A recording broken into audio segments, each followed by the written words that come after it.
My GPS took me down an empty road in Kansas. Then it told me to lock my doors. 3 years ago, I was driving through Kansas after visiting family for Thanksgiving. I left later than expected, hoping to reach Wichita before sunrise.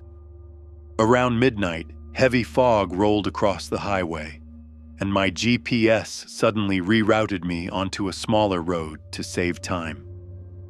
At first, it seemed normal, just an empty country road surrounded by endless cornfields.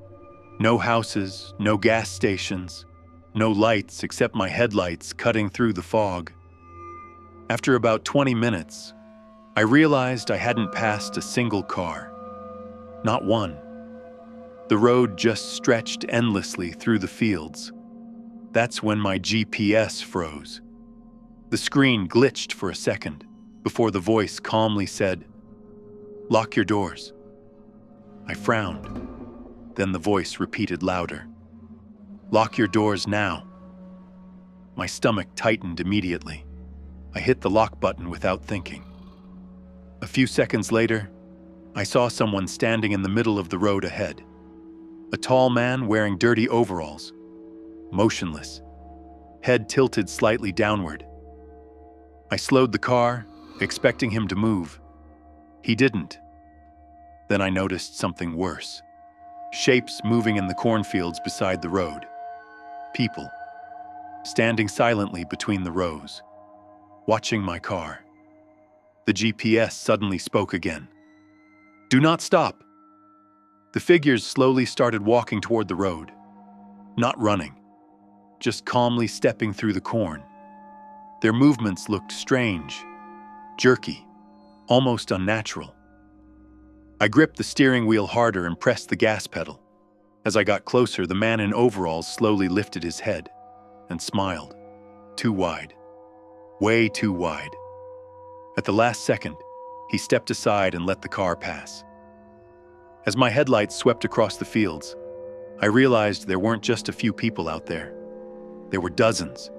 Men, women, children, all standing silently between the corn rows watching me drive by.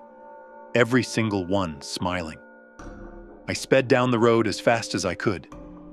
But after several minutes, something felt wrong. The road looked familiar.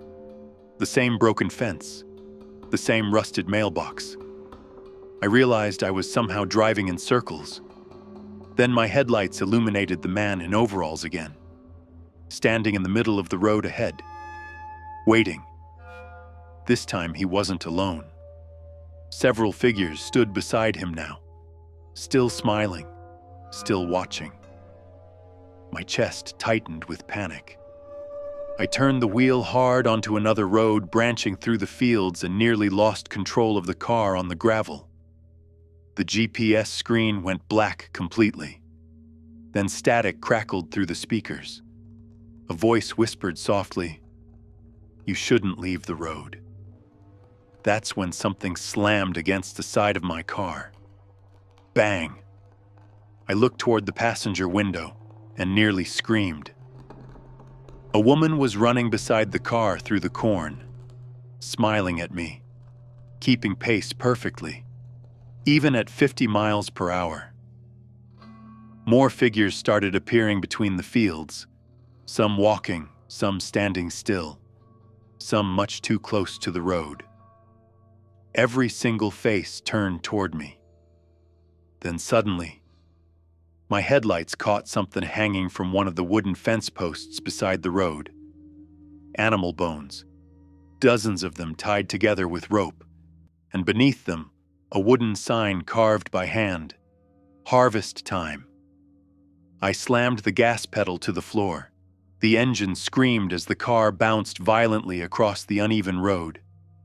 Behind me, shapes emerged from the fog and cornfields. More people, walking onto the road slowly, blocking it. Then my GPS suddenly turned back on. The screen flashed one sentence: "Don't let them stop the car." I don't remember most of the next few minutes clearly. I just remember driving blindly through fog while people appeared again and again on the road ahead. always smiling, always watching, sometimes standing completely still, sometimes slowly waving. Finally, distant highway lights appeared ahead. The moment my car reached the main road, every figure vanished behind the fog. The cornfields became empty again, silent, like nothing had ever been there. I stopped at the first gas station I found near the highway. My hands were shaking so badly I could barely hold my wallet. The cashier took one look at me and asked, "You came from Old Harvest Road, didn't you?" I slowly nodded. The man's expression changed immediately. Then he quietly said, "People around here don't drive that road after midnight." I asked him why. He hesitated before answering. Back in the 1930s, an entire farming family disappeared out there during harvest season. He glanced toward the dark highway outside. Some folks say they still wait in the fields for travelers. I never drove through Kansas at night again. But the worst part happened 2 weeks later. I was cleaning mud off my car when I noticed handprints covering the passenger side doors. Dozens of them. Long, dirty, pressed into the metal, as if people had been holding onto the car while I was driving.